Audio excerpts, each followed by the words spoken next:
Энэ зарим өндөр хөгжилтэй орны төсвийн хөрөнгө оруулалтын тэр юмнуудыг бас харж ирсэн л да. Тэгэхэд одоо ингээд бүхэл том дүнгээр нь батлаад одоо төрүүлж хийсэн газрууд нь одоо энэ санхүүжилтийн дуусгаад боломжоор авдаг ч юм уу ингээд ер нь бид нар яаж энэ хөрөнгө оруулалтыг үр ашигтай байлгах вэ гэдгийг ярихгүй бол одоо өнгөрсөн жил гэхэд дөнгөж 70% л гүйцэтгэлтэй 70% л одоо хэрэгжилттэй байна шүү дээ. Тэгээ энэ жил одоо энэ төсвийн доктортой байдлын зөвлөлийн дүгнэлтэн дээр ч байгаа сүүлийн 5 жилд ингээд улсын төсвийн хөрөнгө оруулалтын гүйцэтгэл тогтмол буурж гин гэж байна.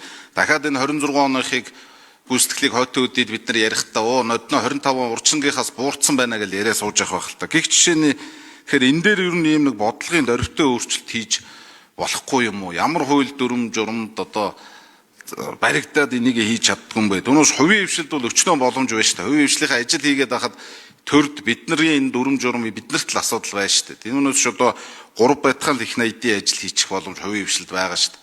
Тэгээ энэ дээр сангийн сайд хариулах уу? За, хариулах уу?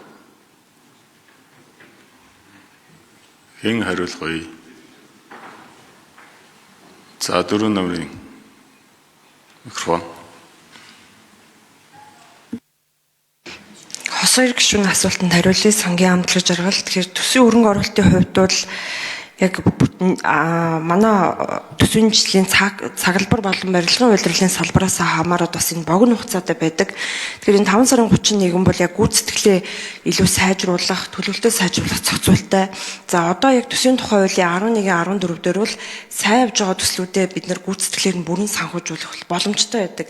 Өөрөөр хэлбэл яг санхүүжих дүн дотор нь зохицуулт хийгээд төслүүдэд ашиглалтанд оруулах боломж бол байгаа. За өнгөрсөн оны хувьд бол 73% гүйцэтгэлтэй гарсан нийт одоо улсын сүтэ буцаагаад төвлөрсөн нь бол 779 тэрбумын 286-г нь бол бид нар 26 оны батлагдсан санхүүжилтээс нь бол бүрэн олгосон.